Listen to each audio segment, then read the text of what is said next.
जितने भी आगरा में साहित्यकार थे उनमें से अधिकांश तुला राशि के थे। जैसे रामविलास शर्मा, राजनाथ शर्मा, राजेंद्र यादव, रमेश कुमार शर्मा, राम गोपाल सिंह चौहान, राजेश्वर सक्सेना, राजेश्वर प्रसाद चतुर्वेदी और राजेंद्र रघुवंशी, राजेश दीक्षित, राजेंद्र कुशवाहा, राय साहब सिंह आदि आदि बहुत से हैं, लेकिन ये सब तुला राशि के थे। एक दिन ऐसा हुआ कि मेरे पिताजी ने मुझे आवाज़ दी कि कुंदन देखो कोई तुम्हें बुलाने आया है। मैंने अपने जंगले से ऊपर रहता था, मैं ऊपर मेरा कमरा था, मैंने जंगले से झांक कर देखा तो एक व्यक्ति सर पर अंगूछा बांधे, मैली धुली कमीज पहने हुए, फटी हुई और पजामा पहने हुए खड़ा हुआ है, जिसके हाथ में एक पर्ची। मैं नीचे गया तो उसने पर्ची मेरे हाथ में दे दी। तो उस पर्ची पे लिखा हुआ था कुंदन लाल उप्रेती, वल देवीराम उप्रेती, कंस गेट, गोकुलपुरा, आगरा। प्री कुंदन, इस रिक्शे वाले के साथ गोवर्धन होटल आ जाओ। मैं तैयार हुआ ऊपर आकर के और रिक्शे वाले के संग चल दिया। गर्मी के दिन थे, जून की शिद्दत की गर्मी थी। हम होटल में पहुंचे तो वहां देखा कि होटल के मालिक केदार भाई रांगे राघव के पास बैठे हुए थे। वहाँ मैंने देखा कि जब मैं गया तो देखा कि मैंने उनकी गांठ यहाँ पर गले में थी, वो लाल हो रही थी। और थोड़ी देर बाद वहाँ अरुण सरकार एमडी डॉक्टर वो आए और उन्होंने जांच वाँच की और देखा होगा, आते रहते थे रांगे राघव उनके पास।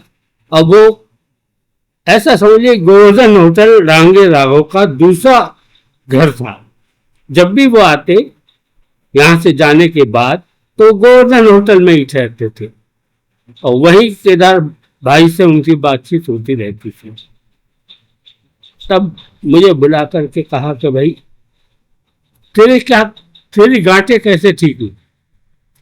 मैंने बताया कि इसी तरह से मेरी भी गांठें होती थी, लेकिन मैंने यह अरुण सरकार जी हैं, इनके पिताजी एससी सरकार बहुत बड़े होम्योपैथ हैं और बड़ी भीड़ उनके यहाँ लगी रहती है, तो बड़े अच्छे हैं, दवाई देते हैं और फौरन ठीक हो जाता।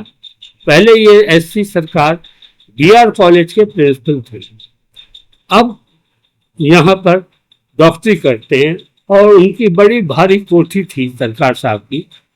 और वो रोड भी जो गोवर्धन होटल से जाती है वो भी बेनी माधव सरकार रोड कहलाती। वही सरकार साहब का वो था हॉस्पिटल बना, नया हॉस्पिटल लड़के ने बनवाया। तो मैं वहाँ पहुँचा, काफ़ी देर तक बातचीत होती रही इधर उधर की। फिर बोले चल भैया जरा राजा मंडी घुमा ला। मैंने रिक्शे वाले को आवाज़ दी, भैया कहाँ है? मैं नीचे बैठा हूँ बाबूजी। तो हम लोग नीचे आए और आकर रिक्शे में बैठ गए और रिक्शे वाला हमें राजा मंडी की ओर ले जा रहा था। रास्ते में एक मोड़ पड़ता हरि पर्वत थाना, उसके दाहिनी ओर से एक रास्ता जाता है राजा मंडी की तरफ, सेंट जॉन्स कॉलेज की तरफ। हम बैठे हुए थे जब वहाँ एक रेलवे पुल की चढ़ाई थी, उस चढ़ाई पर रिक्शे वाला उतर गया और हमें रिक्शा खींचते हुए ऊपर ले जा रहा है। जून के महीने की गर्मी से डामर पिघल रहा था, तो हमने देखा कि वो रिक्शे वाला डामर से अपने पैर को बचाते हुए चल रहा था। मैंने गौर से देखा इसके पैर में चप्पल नहीं थी और वो चला रहा था रिक्शा इतनी गर्मी में भी। मैं समझा कि आचार्य जी से भी छुपा नहीं होगा, क्योंकि उनकी सूक्ष्म भेदी दृष्टि दीवार को भी छेद करके देख लेती है। तो जरा सी बात थी, उन्होंने देख लिया होगा और राजा मंडी के पास चौराहे पे आके खड़ा हो। उन्होंने आगे ले चल बाजार में, वहां गए और एक चप्पल की दुकान, जूते की दुकान थी, वहां रिक्शा रुकवा दिया और उसको, रिक्शे वाले को 10 रुपए दे दिए। इसके बाद दुकान के अंदर घुस करके दुकानदार से पूछा कि रिक्शे वाले की 8 नंबर की चप्पल आएगी। इतना ज्ञान तो था उनको कि पैर देख के ही वो पहचान लेते थे। तो उन्हें, हाँ बाबूजी 8 नंबर की आएगी। तो एक चप्पल दे देंगे, जोड़ी दे दे। एक जोड़ी ले करके रिक्शे वाले से बोले, ये ले चप्पल। बोले तेरे लिए चप्पल दे रहा हूँ, तेरे नंगे पैर हैं, नंगे पैर से गर्मी में कहाँ चलाएगा, चप्पल ले ले। बोला नहीं बाबू, मैं भिखारी नहीं हूँ। बोले मैं भिखारी कहाँ, मैं तो तुझे गिफ्ट दे रहा हूँ, एक तरह से अपना समझ करके तुझे दे रहा हूँ, ले लेना। उन्होंने लिया। बोला नहीं बाबूजी, मैं मेहनत का कमाता हूँ, मेहनत का खाता हूँ। अब मेहनत, आपने पहले मेहनत के पैसे पहले दे दिए, अगर मेहनत के पैसे न दे करके चप्पल देते तो मैं चप्पल ले लेता। तब भैया तू चप्पल कैसे लेगा, उन्हें मेहनत करूंगा तो चप्पल लूंगा, नहीं तो नहीं करूंगा। मतलब चल कुंदन बैठ जाए। मैंने कहा रिक्शे में, और कहाँ? तो रिक्शे में हम दोनों बैठ गए। बोले अच्छा किले ले चल। अब किले तक चले जा रहे हैं, बेमतलब बात करे जा रहे हैं उससे कि भैया तू क्या है, तेरा कितने भाई हो, तेरी कितनी बहन है, बहनों की शादी की या नहीं की। तो बता रहा था कि भाई क्या कहूँ साहब, बाबूजी बड़ी मुश्किल से खर्चा चलता है, 2 बहनें हैं और 2 भाई हैं छोटे, उनका पालन करना मुझे, ये माता पिता मेरे देहांत हो गया, लेकिन मैं क्या करूँ, बड़ी मुश्किल से पालता हूँ। बहन बड़ी हो चुकी हैं और ये भी डर रहता है कि कहीं गलत रास्ते पर न चली जाए। तो मैं बड़ा परेशान रहता हूँ। मेरी जिंदगी में जो है सुख नाम की चीज नहीं लिखी है। शायद भगवान ऐसा निष्ठुर और कठोर कैसे हो सकता है हम गरीबों के लिए, हम गरीबों को जरा भी सहायता नहीं करता।